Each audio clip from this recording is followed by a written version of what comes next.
Здравствуйте, уважаемые коллеги.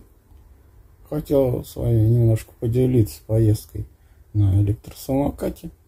Вы знаете, это чудо просто какое-то. Это так здорово, так весело. Это такое объединение с природой. Даже не объединение, а единение с природой. Когда ты несешься на скорости 50 км в час, без шлема, без защиты, ты чувствуешь свою беззащитность. Но это так здорово, так великолепно.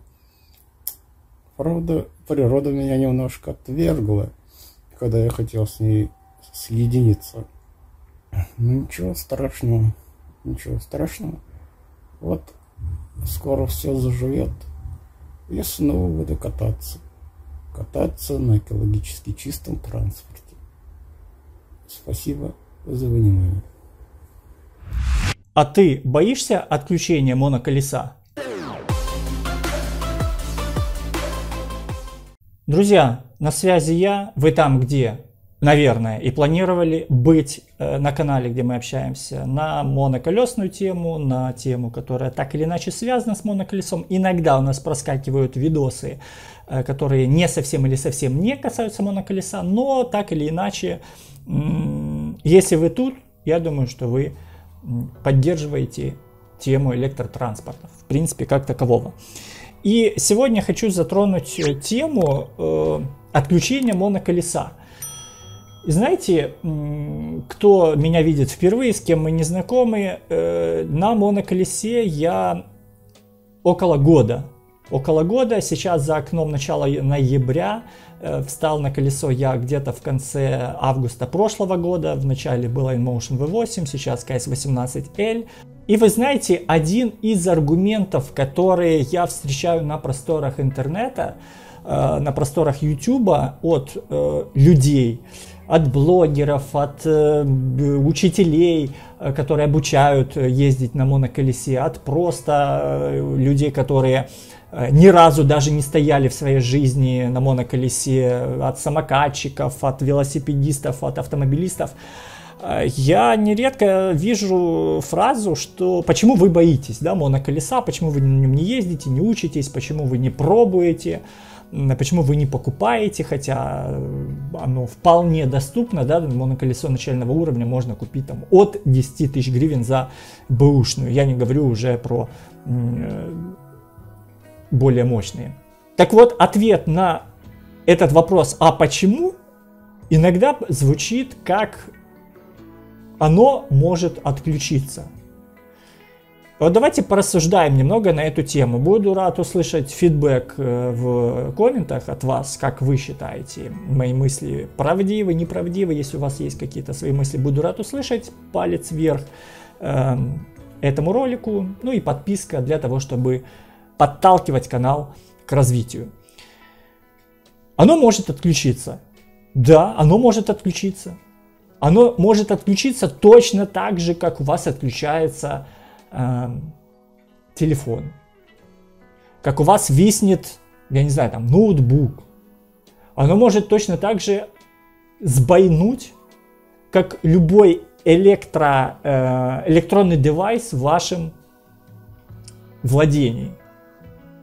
Да, в моноколесе есть куча условностей и условий, при которых оно с большей вероятностью вырубится.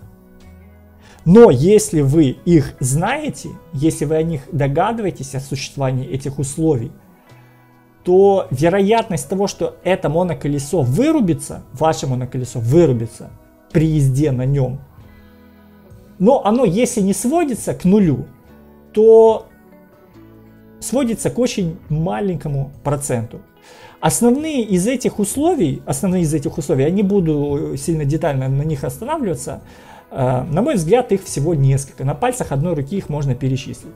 Первое – это низкий заряд, то есть колесо с слабым зарядом аккума, да, в половину, или если у вас аккума осталось на треть, нужно к нему относиться бережно и ласково. Не нужно наваливать, не нужно из него выжимать все соки, потому что оно может отключиться. Простыми словами. Второе. Это наваливание даже при большом заряде. То есть, условно, вы берете какую-нибудь гору под 45 градусов, вы берете какой-нибудь пандус, и даже если у вас колесо заряжено на все 100%, то есть вероятность того, что оно продавится и вырубится. Третий пункт. Продава вашего колеса и вероятность того, что оно выключится, это неровности на наших любимых дорогах. Все мы знаем, что весной вместе с асфальтом, вместе со снегом сходит асфальт. И поэтому именно по весне, когда голодные от теплого времени года моноколесники начинают доставать, извлекать с зимней спячки свои колеса и начинают рысачить, гонять по улицам города, по знакомым улицам города, по знакомым местам, по знакомым дорогам, а на дорогах уже ямы. И вот попадая в такую яму, в неровность, да банально на лежачий полицейский, вы можете, опять же, минимум словить маятник, максимум получить асфальтом в лицо. Но если вы в адекватном состоянии, вот знаете, есть люди на автомобилях, которые своим поведением показывают, как они ездят. И у меня иногда складывается впечатление, что чем больше машина, тем более вальяжно, размеренно двигается человек. Передвигаясь по Киеву, где я нахожусь, вижу много моноколесников. Вчера, допустим, в парке видел пару, которая ехала там километров 6, наверное. Они никуда не спешили. Они просто ехали, просто гуляли, просто наслаждались погодой, птицами, теплотой уходящего октября. Они, имея даже заряд аккума 20-30%, не продавят свое колесо, двигаясь на такой скорости и размеренно. Ну, вернемся к нашим баранам. Вернемся к фразе о том, которую я слышу с уст весьма большого количества людей, причем даже тех, которые никогда не стояли, не пробовали моноколеса, боязнь о том, что оно вырубится. Оно вырубится. И знаете, я вот посидел, подумал, через сколько у меня эта боязнь пропала. То есть да, у меня тоже такое было, через сколько у меня эта боязнь пропала. Это не самокат, я согласен. Это даже не велосипед, у которого даже если цепь слетит, с вами ничего не случится. Это не электросамокат, у которого, если вдруг электроника отвалится, с вами ничего не случится. Да, согласен, если в моноколесе по каким-то причинам отвалится электроника, то колесо не сможет держать горизонт, и вы завалитесь или назад, или вперед. Вспоминая свою езду на моноколесе, мне кажется, что некая, не то что боязнь, а некое держание в голове этой сумасшедшей идеи, что колесо может отключиться, она пропала, наверное, где-то месяца через 2. Через 3. Ну, это, знаете, из формата, если вы о чем-то постоянно думаете, то эта навязчивая идея постоянно будет вас преследовать. И вы просто переключаетесь на какую-то другую мысль. Если вы едете там где-то по дороге, и перед вами едет КАМАЗ с бревнами, то, конечно же, вы будете на протяжении всей поездки за этим КАМАЗом думать про одноименный фильм, где эти бревна проламывают лобовуху. Я знаю, что есть люди, которые не гоняют на автомобилях, не гоняют, да, там под 150, 180, а ездят нормально, размеренно, в допустимых рамках, не потому что штрафы, а потому что у них в голове сумасшедшая идея о том, что у них в машине может лопнуть колесо. От температуры, от заезда на какое-нибудь не знаю, на какие-то стекла или гвозди. Вот просто лопнет колесо и машину занесет. Какая вероятность, что из 1000 единиц, из 1000 машин у одной или у двух лопнет колесо? Да почти нулевая.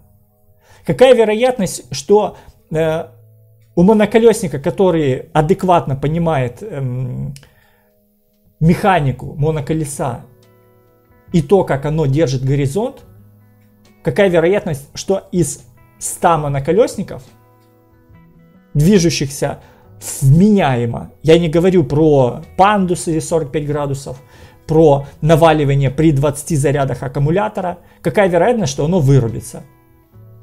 Да почти нулевая.